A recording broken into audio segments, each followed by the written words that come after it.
তোমাদের মধ্যে এতিম কে? কিনতে সমস্যা, জায়গা জমি বেচে কিডনি কিনতে হবে, যেদিন কিনবে এর পরের দিন মারা গেছে। আমরা আবার একটি মাদ্রাসায় চলে আসছি এক ভাইয়ের পাঠানো কিছু আমানত নিয়ে। আমরা এখন মাদ্রাসায় ঢুকবো আর দেখবো ছাত্ররা কি করে। একটু দেখান, আমরা মাদ্রাসার ভিতরে যাচ্ছি। আসসালামু আলাইকুম। হুজুর ভালো আছেন? আলহামদুলিল্লাহ। হুজুর কি আজকে আমার দায়িত্বে আছেন এখানে? আলহামদুলিল্লাহ।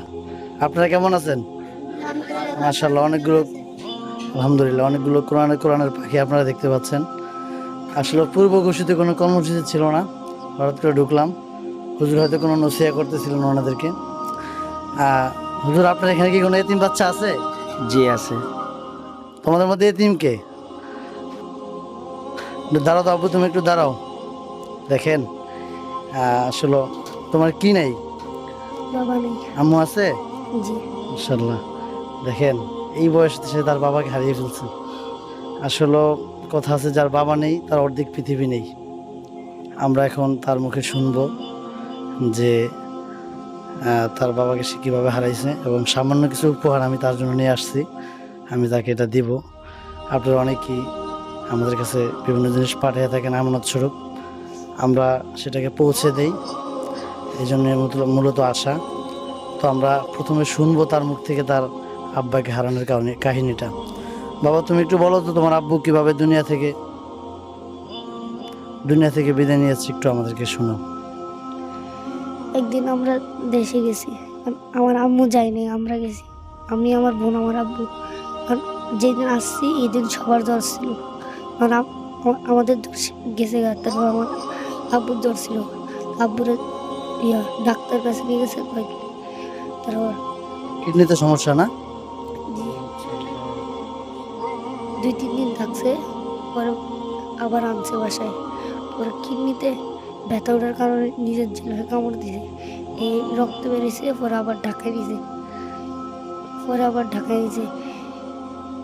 ঢাকা নেওয়ার পর আমার চাচার দ্বারা নিচে এখানে আমরা থাকছি কয়দিন।